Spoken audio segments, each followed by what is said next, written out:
আসসালামু আলাইকুম, welcome to জান্নাত খাদিজা কিচেন ব্লগ। আমি আজকে আপনাদের ব্রয়লার মুরগি রান্না করে দেখাবো একটু অন্যরকম রেসিপিতে। আমার তো আরও রেসিপি দেখেছেন, সেই জায়গায় যেভাবে রান্না করেছি তার থেকে আজকে একটু ভিন্নভাবে রান্না করে দেখাবো হাতে মাখিয়ে।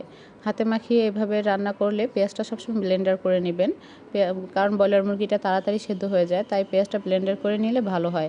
এখানে আমি 4-5টা পেঁয়াজ ব্লেন্ডার করে নিয়েছি, 2টো টমেটো ব্লেন্ড করে নিয়েছি 2 টেবিল চামচ আদা রসুন বাটা, পরিমাণ মতো মরিচের গুঁড়া, হলুদের গুঁড়া, লবণ। এখানে আমি সব মশলাগুলো ভালো মতো আগে মাখিয়ে নেব। আমি এখানে গরম মশলাটাও একসাথে দিয়ে দিয়েছি। সব মশলাগুলো হাতে ভালো মতন আগে মাখিয়ে তারপরে আমি এখানে গোস্তটা দিয়ে দিব। আপনারা তেলটা আপনাদের পরিমাণ মতো দিবেন। অনেকে তেল বেশি বা কম খায়, ঝালের পরিমাণও বেশি খায়। ঝালের পরিমাণ যারা বেশি খান এখানে ঝালের পরিমাণ আরও বাড়িয়ে দিতে পারেন। আমি এখানে 2 টেবিল চামচ মরিচের গুঁড়া ব্যবহার করেছি। আপনারা চাইলে এখানে মরিচের গুঁড়া আরও বেশি দিতে পারেন। আমার বাচ্চারা ঝাল খেতে পছন্দ করে না বেশি একটা, তাই আমি এখানে ঝালের পরিমাণটা কম দিয়েছি। এখন গোস্তটা আমি ভালো মতো মাখিয়ে রেস্টে রেখে দেবো 2-3 মিনিট। রেস্টে রেখে দেওয়ার পরে তারপরে আমি এখানে দিয়ে দেব টমেটো পেস্ট। টমেটো পেস্টটা দিয়ে আমি ভালো মতো মাখিয়ে আর কিছুক্ষণ আবার রেস্টে রেখে দিব। আর কিছুক্ষণ রেস্টে রেখে তারপরে আমি এটা রান্না করব। আমি কিন্তু এখানে কোনো পানি দিইনি। আপনারাও এটা রান্না করার সময় কোনো পানি দিবেন না, কারণ গোস্ত থেকে, টমেটো থেকে অনেক পানি উঠবে, সেই পানিটাতে তরকারি কষানো হয়ে যাবে।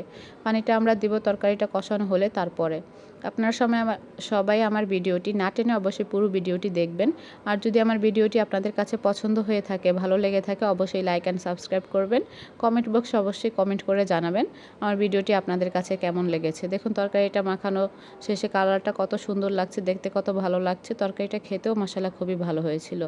আমি এখন চুলার আঁচটা দিয়ে দিয়েছি। এখন আমি প্রথমে লো আঁচে রান্না করব, তারপরে আমি আস্তে আস্তে আঁচটা বাড়িয়ে দিব। আঁচটা বাড়িয়ে দিয়ে তারপরে আমি রান্না করব। দেখুন তরকারি থেকে পানির কতটা পরিমাণে পানি উঠেছে। এই পানিটা দিয়েই এখন তরকারিটা কষানো হয়ে যাবে।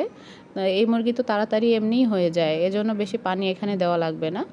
এখানে পানির পরিমাণটা কম দিলেই চলবে।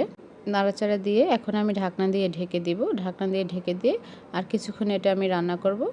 দেখুন ঢাকনা সরিয়ে দিয়েছি, এখন প্রায় কষানো হয়ে গেছে। ঝোলটা যতক্ষণ পর্যন্ত না শুকাবে আপনারা ততক্ষণ পর্যন্ত 2-3 বার ঢাকনা উঠিয়ে তারপরে এটা নাড়াচাড়া করে কষাবেন। ঝোলটা যখন শুকিয়ে যাবে তখন মশলাটা কষানো হয়ে যাবে।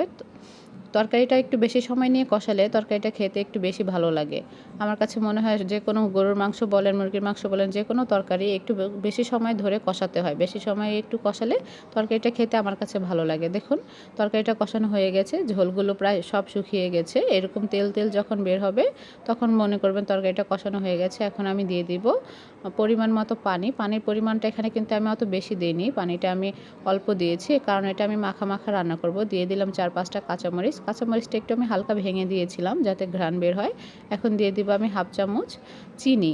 চিনিটা দেওয়ার কারণে তরকারির স্বাদটা আরও দ্বিগুণ বেড়ে গিয়েছিল। আমার বাচ্চারা তো খেতে খুবই পছন্দ করেছে, হালকা একটু মিষ্টি মিষ্টি লাগে, তাই চিনিটা দিয়ে দিয়েছি আমি 1/2 টেবিল চামচ। এখানে আমি 1 টেবিল চামচ পুরাটা চিনি দেইনি, 1/2 টেবিল দিয়েছি। দেখুন তরকারিটা কালারটা কত সুন্দর হয়েছে, তরকারিটা খেতেও খুবই ভালো হয়েছিল।